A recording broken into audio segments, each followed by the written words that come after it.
Saudi আরবে আদালতে দুই ভাই ঝগড়া করছে। এক ভাই বলছে মাকে আমি রাখবো, আরেক ভাই বলছে না মাকে আমি রাখবো। দোনো ভাই ঝগড়া করছে মাকে ঘরে রাখার জন্য। এরপর এক ভাই মাকে নিয়ে চলে যাচ্ছে, আরেক ভাই মাটিতে গড়া দিতে দিতে অবস্থা খারাপ। সৌদি আরবে আদালত হয় মা বাবাকে ঘরে রাখার জন্য, আর আমাদের দেশে আদালত হয় মা বাবাকে ঘর থেকে বের করার জন্য। ঠিক কিনা?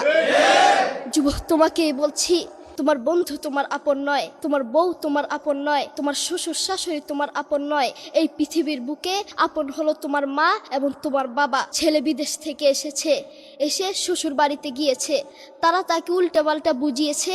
এখন বাড়িতে এসে সে বলছে মা তুমি আমার টাকায় খাও, আমার ঘরে থাকো, আবার আমার বউকে পিটাও। এই কথা শোনার পরে মা বাথরুমে গিয়ে আধা ঘন্টা কাঁদতে লাগলেন। কেঁদে অজু করে নামাজে দাঁড়ালেন।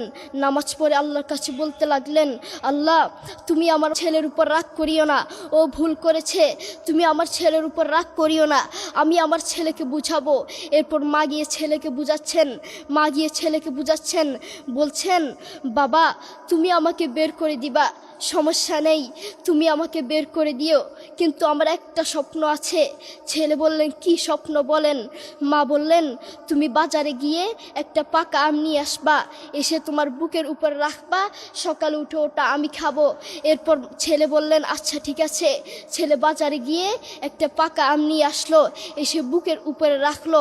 5 মিনিট না যেতেই সেই আম পিঠের নিচে পড়ে চ্যাপ্টা হয়ে গিয়েছে। এরপর ছেলে মাকে বললেন মা তুমি কি সকাল উঠে আমটা খাবে? ওটা 5 মিনিট না যেতেই পিঠের নিচে পড়ে চ্যাপ্টা হয়ে গিয়েছে। এরপর মা চোখের পানি ছেড়ে বলল বাবা আমি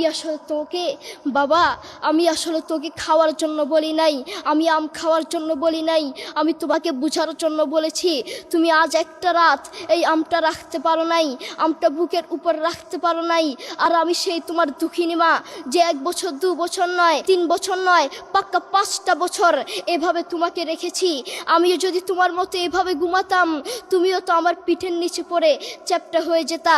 এরপর ছেলে চোখের পানি ছেড়ে বলল মা আসলে আমি বুঝতে পারি নাই তুমি কি জিনিস আসলে আমি বুঝতে পারি নাই।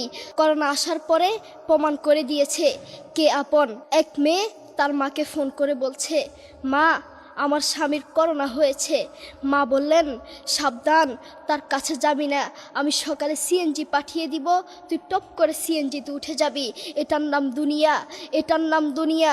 করোনা হওয়ার পরে বন্ধুর কাছে যায় নাই, করোনা হওয়ার পরে শ্বশুর শাশুড়ির কাছে যায় নাই, করোনা হওয়ার পরে স্বামী স্ত্রীর কাছে যায় নাই, কিন্তু